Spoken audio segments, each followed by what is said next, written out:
My parents abandoned my 8-year-old daughter in a foreign country and flew back home. We've all decided that it's better without her, they said. I didn't cry. I took action. 2 hours later, their lives started to unravel. I got to arrivals at 11:12 a.m. with a cold coffee and a bunch of daisies I bought at the airport kiosk because I'm the kind of person who thinks flowers can patch holes in reality. My daughter Lily loves flowers. She'll press them between book pages like she's saving evidence for court. Lily doesn't have a phone. Lily is 8. Lily still forgets to zip her backpack all the way and then acts surprised when pencils fall out like confetti, which is why I was standing there scanning faces like a security camera, waiting for a small body to come barreling toward me, waiting for the hug that knocks the wind out of my lungs. 3 days in Dubai. A treat, Mom had called it. Luxury. She said it like it meant she'd leveled up as a grandparent. It was Mom and Dad, my sister Ashley and her husband Matt, and their children Paige and Ethan, and Lily. Cousins trip. Grandparents trip. Family photos, beaches, hotel lobbies. Lauren, stay home. You need rest. You work too much. I'd believed them. Not because they'd earned it, but because Lily was excited and I wanted to be the mom who says yes to something big. So I'd signed a travel consent letter. 3 days. Specific dates. Return on Tuesday. I took a photo of it on my phone because my life is held together by screenshots and just in case. The doors opened. The crowd poured out. A woman squealed and jumped into someone's arms.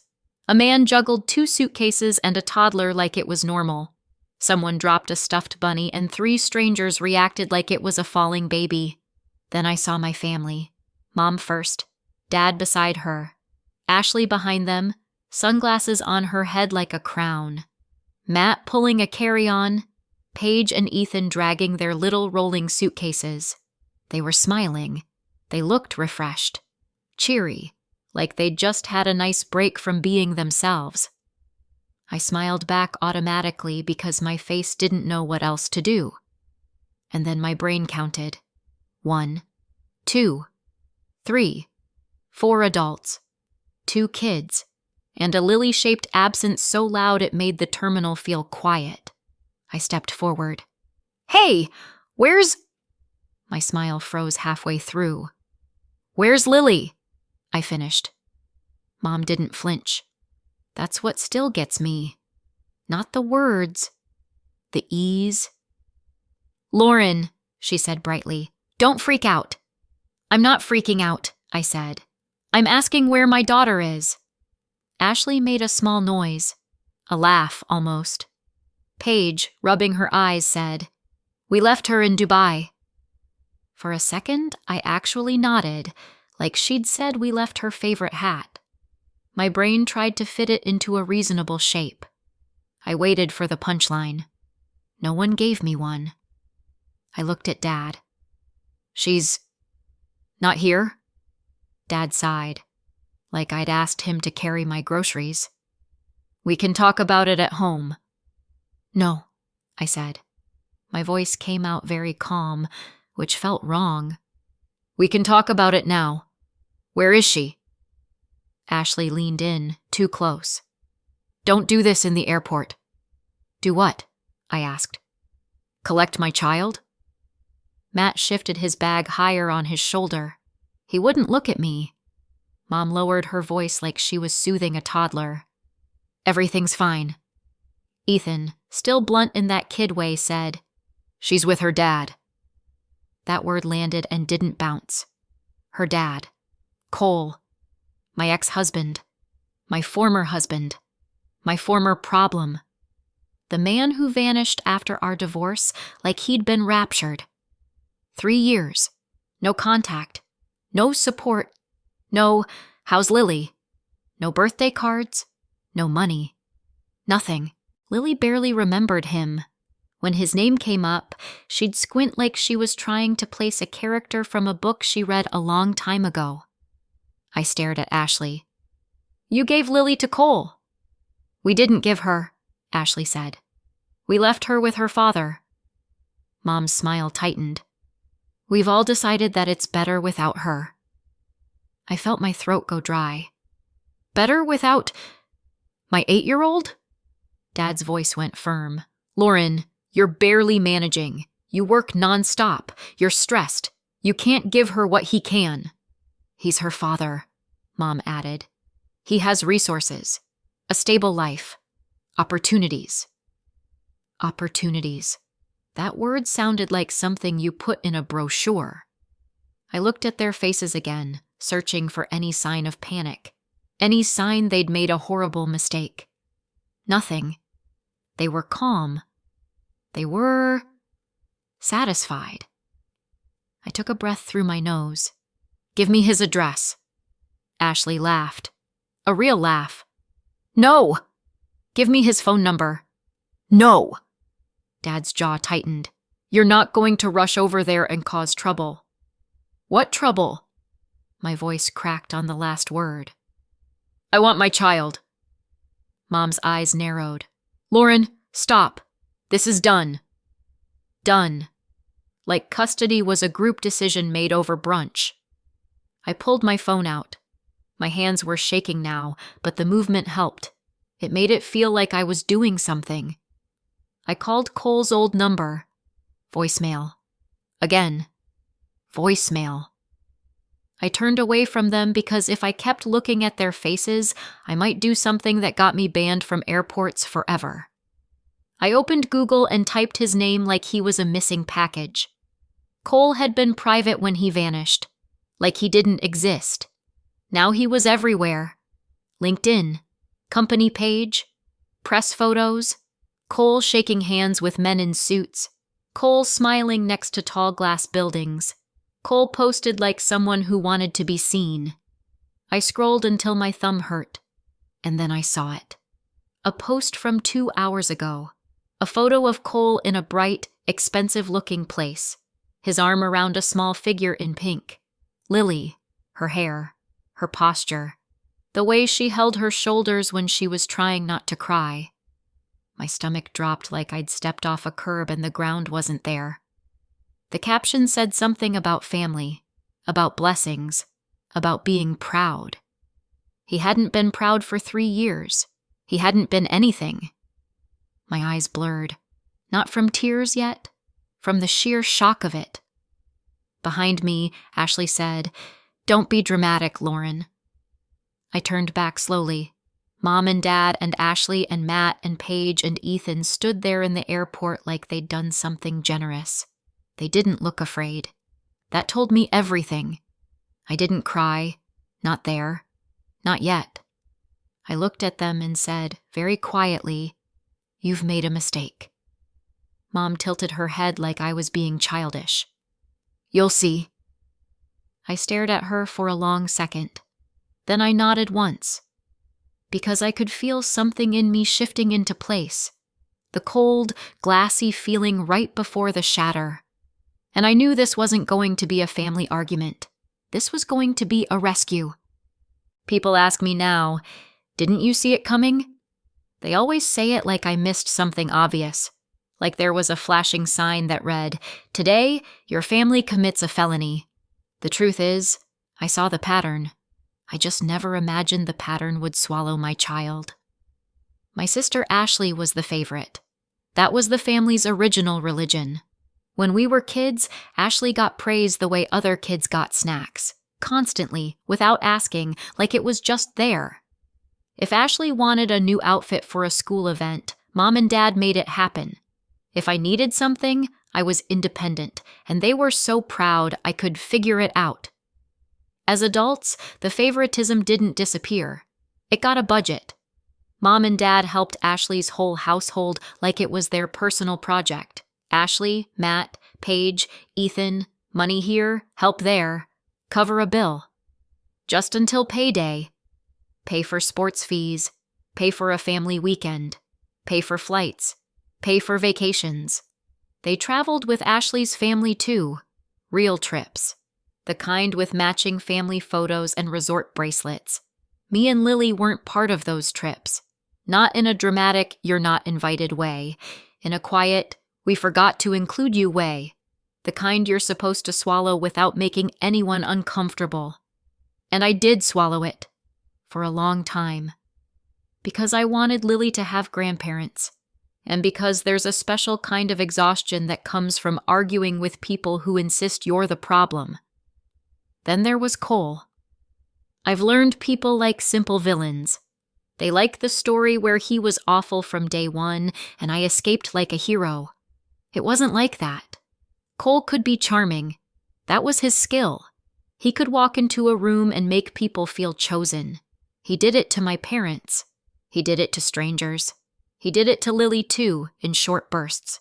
When Lily was little, he'd scoop her up and act like Father of the Year for an hour. He'd make pancakes. He'd play games. He'd take photos. Then the hour would end, and he'd disappear into his phone. Emails, calls, work. He wasn't cruel. He was absent in a way that makes you question whether you're asking for too much. We separated when Lily was around 4. That year before the divorce was a mess. He was inconsistent then, showed up sometimes, vanished sometimes, enough to confuse Lily. She'd ask, "When is Daddy coming?" And I'd say, "Soon," because I didn't know what else to do with a 4-year-old's hope. The divorce was finalized when she was 5, and after that, Cole vanished completely. No every other weekend, no holiday schedule, no calls, no visits, no support. 3 years. Lily stopped asking eventually, not because she didn't feel it, but because kids adapt when adults don't. By 8, Cole wasn't a presence. He was a name. Meanwhile, I was a teacher. Middle school. The age where kids are old enough to say something devastating and young enough to not even know it was a weapon. I love my job. I do, but teaching as a single mom is basically a permanent state of triage. Paycheck to paycheck. Bills, groceries, shoes that somehow always need replacing. The endless math of what can wait until next month. I couldn't afford big trips. I couldn't afford fancy. I couldn't afford a lawyer to hunt down a man who didn't want to be found. And then Mom and Dad announced Dubai. They said it casually, like they were going to the mall. I remember thinking, that's not their usual. They normally did budget trips, deals, packages. "We found a great price." That was their favorite sentence. Dubai didn't sound like a great price. Dubai sounded like someone else paid. But I didn't accuse them. Because if you accuse Mom of something, she becomes a wounded saint. Then they invited Lily. Not me. Just Lily. It was rare. That's the point. They didn't usually do things for Lily. Not big things. Not the way they did for Paige and Ethan. So when they said they wanted Lily to come, part of me wanted to believe it meant something. Maybe they were trying. Maybe they'd noticed the imbalance and felt guilty. Maybe this was their attempt to be better grandparents. Also, Lily was excited. Dubai sounded magical. Tall buildings, pools, desert, fancy breakfast buffets, and I couldn't give her that. So I said yes. I signed the travel consent letter for 3 days. I took a photo. I packed her little suitcase. I wrote her name on everything like it was summer camp. During the trip, I tried to call, not constantly, just enough to hear her voice. Every time someone answered with an excuse. She's swimming. She's eating. She's tired. She's having fun. Ashley sent photos. Lily holding an ice cream. Lily smiling in a hotel lobby. Lily next to Paige and Ethan with matching sunglasses. Everyone looked cheerful. So I told myself it was fine. Because I'm a mother, not a detective. And that's how I ended up at the airport with daisies and coffee, smiling at my family. Until I realized the only person I cared about wasn't with them. Dubai hadn't been a gift. Dubai had been a handoff. I tried again. Not the dramatic way. Not the give me my child right now way that makes people back away like you're contagious. The practical way.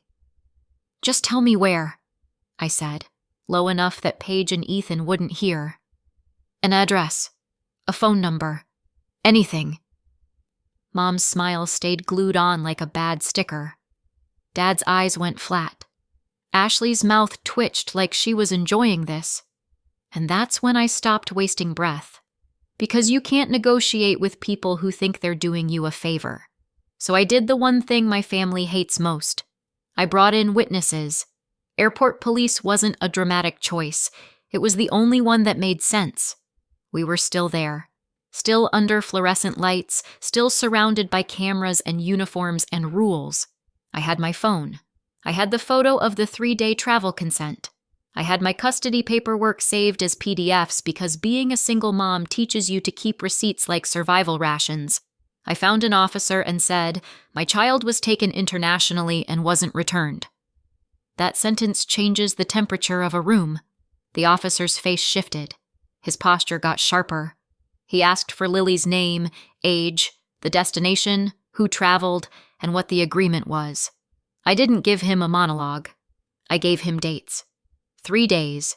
Return today. Child not here. Then I handed him my screen, the consent letter, the custody order, the photo I took the day I signed it. He looked once, then said, "Stay here." My family must have thought the officer would shrug and send me home. Instead, 2 more officers walked over to Mom and Dad, Ashley and Matt. Questions started. Voices rose. Ashley tried to laugh it off, big, offended laughter. Mom went straight for wounded grandmother mode. We were trying to help. She's overreacting. Dad kept saying, "This is family business." The officers didn't care. They weren't there for family dynamics. They were there because a child didn't come home. I sat on a plastic chair with my phone in my lap. My knee bounced like it had a motor.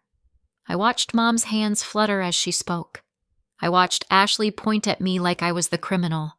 I watched Matt stay just behind her shoulder, quiet, letting her take the heat. And I waited for the part where someone said something that couldn't be smoothed over. It didn't take long. An officer came back to me and asked, "Do you know if they booked a return ticket for the child?" My stomach tightened. "She had a return flight. Same as them. That's what they told me. My parents did the booking." He nodded slowly. "They can't provide proof of a return ticket for her." There it was. Not an accident. Not a misunderstanding. Not, we missed a connection. A plan. The officer's voice stayed even. "They're also in communication with a party in Dubai. We'll need statements, but they've provided a name and contact information." My throat went dry. "Cole." He didn't confirm, but his eyes said yes. Then came the next sentence, the one that made my skin go cold. "There are messages referencing payment." Payment. So that's what Dubai was. Not a gift. Not bonding. Not grandparents being generous for once. A transaction. I stood up too fast and the room tilted. I steadied myself with my hand on the chair back and forced my voice not to shake. "Do you have the address?" He wrote it down. A building name, a district, a phone number. It felt surreal, looking at an address in Dubai like it was a grocery list. "You're going to file a report?" I asked. "Yes," he said. "We'll take your full statement. You'll get a case number." I nodded. I need to get there. He didn't tell me not to. He just looked at me with the expression people use when they want to say this is going to be hard, but they know you're going anyway. While officers continued questioning my family, I stepped aside and called the number. It rang twice. Then his voice, smooth, controlled, like this was an inconvenience in his day. "Lauren." No surprise. No confusion. Just my name. "Put Lily on," I said. Pause. "She's busy," he replied.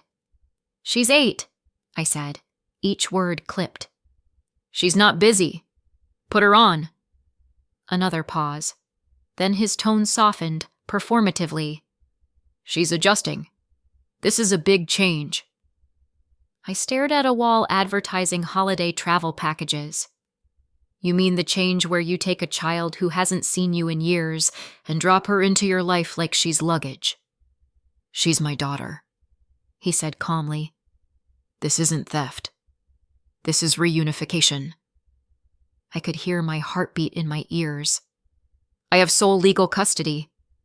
That's American paperwork, he said. I swallowed. Why now, Cole? A beat. Then he said, too smoothly, because I can provide a better life. Opportunities. Stability. You've been struggling. There it was again. That word. Opportunities. The magic word people use when they're trying to disguise control as generosity. You don't even know her, I said. I know enough, he replied. And I'm not interested in a scene. Handle yourself. He hung up. Not with anger, with confidence. Like he thought the distance, the laws, the airport, the time zones, like all of it would do the work for him. I looked down at the address the officer had written. I looked at the case number on the temporary slip he'd handed me. I looked at the time. And I did what I always do when my world catches fire. I made a list. Find Lily. Get Lily. Get to the embassy. Get out. Before I moved, I opened LinkedIn. Cole's profile wasn't personal. It was a stage. Posts about leadership. Photos at events. Smiles that didn't reach his eyes. He was the kind of man who knew which side of his face was his trustworthy side. And there it was again. My daughter in his world. A picture where he looked proud and she looked small. Beneath the post were names, comments, congratulations. A buzz I didn't understand yet. One name kept appearing, clean and polished and unmistakably important. Edward Langford. I didn't know who he was. I didn't need to. I just knew Cole cared. And if Cole cared, it was leverage. I went back to the officers and gave my statement fast. Then I walked back toward the airline desk, opened my banking app, and made a decision that made my stomach drop. I bought the fastest flight. Last minute, brutal cost. One way, no plan for the return. My credit card didn't like it. My credit score probably screamed. I didn't care. I can recover from debt. I can't recover from losing Lily. When I finally got to the gate, my hands were shaking hard enough that I had to press my fingertips into my palm to stop them. As the plane lifted, I stared at the tray table in front of me like it could explain how a child disappears from your life in 3 days. I couldn't sleep. I tried. I closed my eyes. I counted breaths. I told myself I needed rest to be useful. My brain laughed at that. So I researched instead. Cole's posts, his company, the partner he was courting, public announcements, photos of venues, names of executives, little breadcrumbs that meant nothing to strangers and everything to me. And underneath the research, the dread stayed steady. Every hour in the air was an hour he could move first. By the time the cabin lights dimmed, I'd built a plan out of scraps. Not a perfect plan, just the only one I had. And as the plane pushed through the dark, I kept hearing the same line in my head, "You don't get to keep her." Dubai hit me like a showroom. Glass towers, bright sun, a sense that everything was expensive on purpose. I stepped out of the airport with an address written on paper and the kind of exhaustion that makes your bones feel hollow. The address was real. It was also useless, because a building and a child aren't the same thing. And I didn't have time to knock on doors. I stood outside the terminal and refreshed LinkedIn like it was a heartbeat monitor. A new post appeared. Fresh. Minutes old. A glossy photo at a business event. White tablecloths, soft lighting, suits that cost more than my car. Cole smiling too hard like he was selling himself. And there, in the corner of the photo, half turned away, Lily, in a dress I recognized. One I'd bought for a school ceremony. She looked stiff, like she'd been told to stand still and stop making faces. The post had a location tag, a venue name.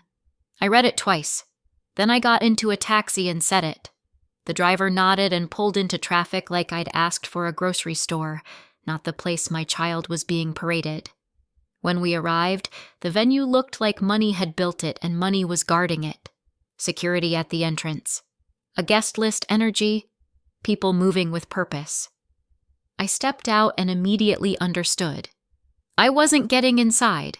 I was still in the same clothes I'd worn to the airport to pick Lily up. Nothing fancy, nothing guest list.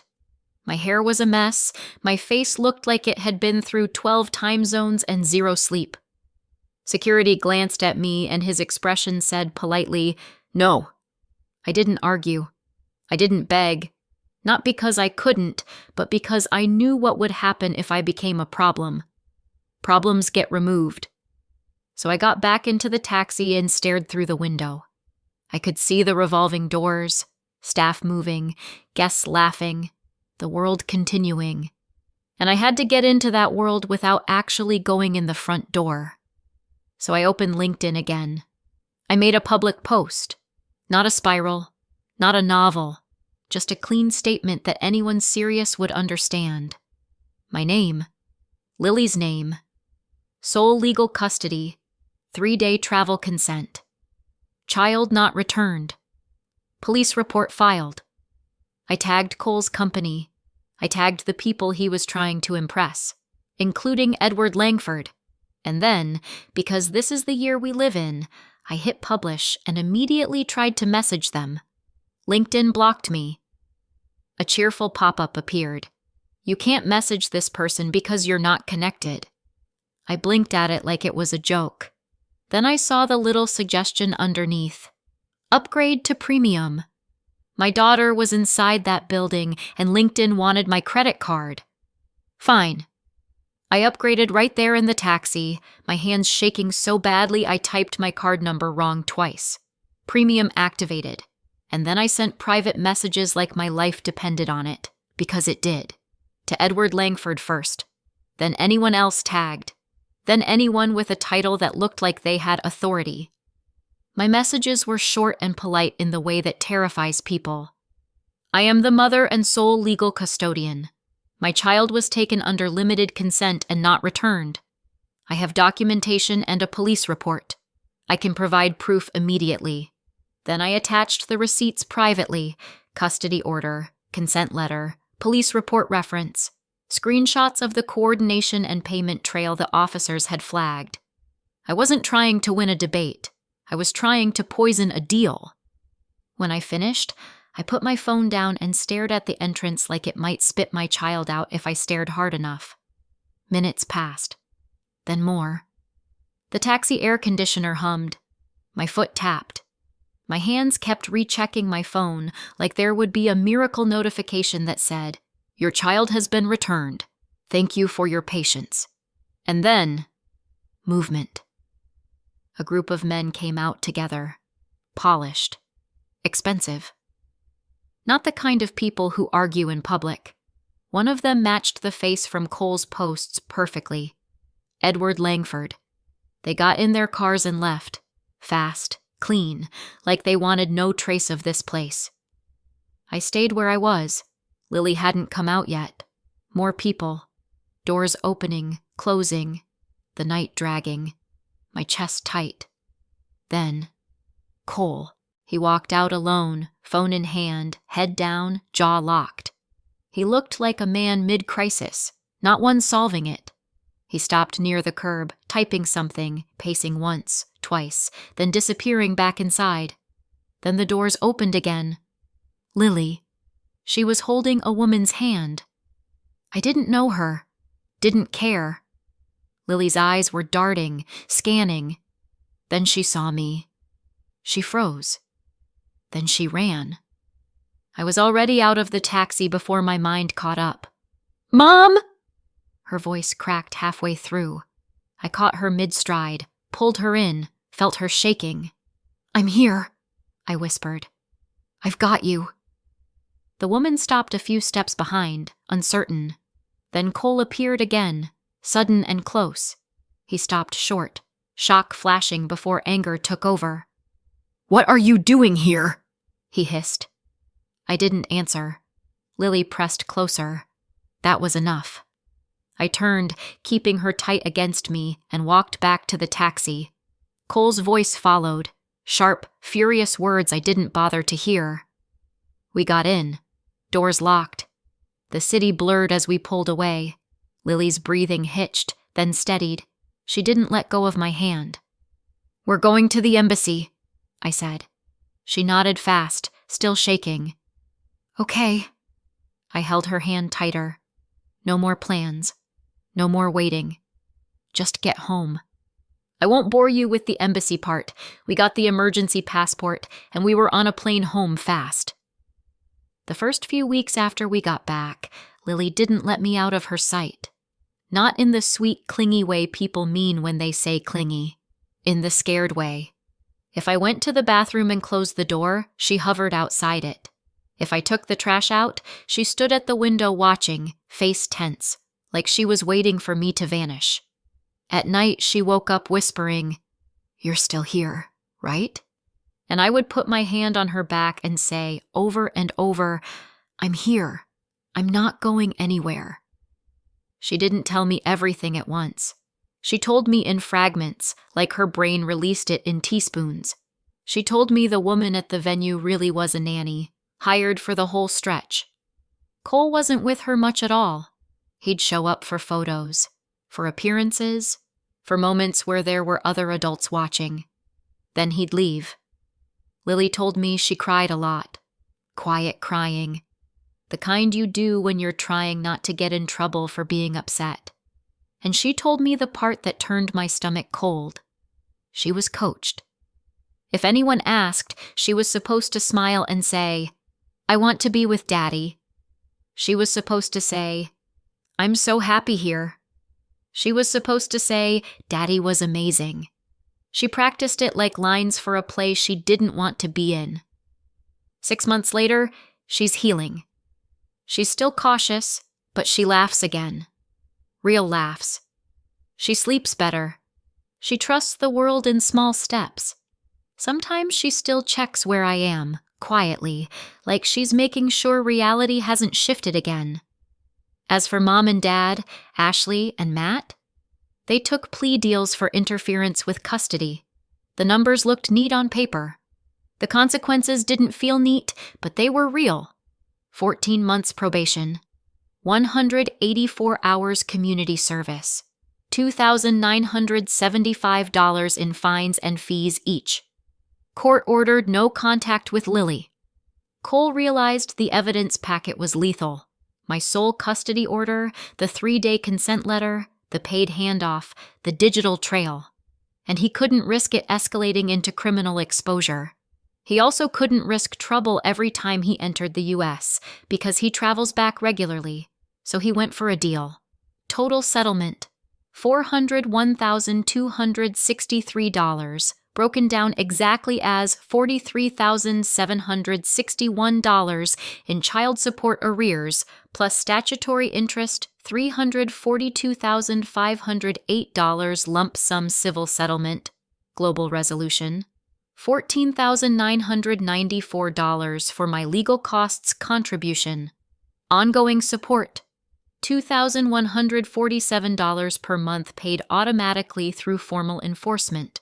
No direct contact. My money panic stopped.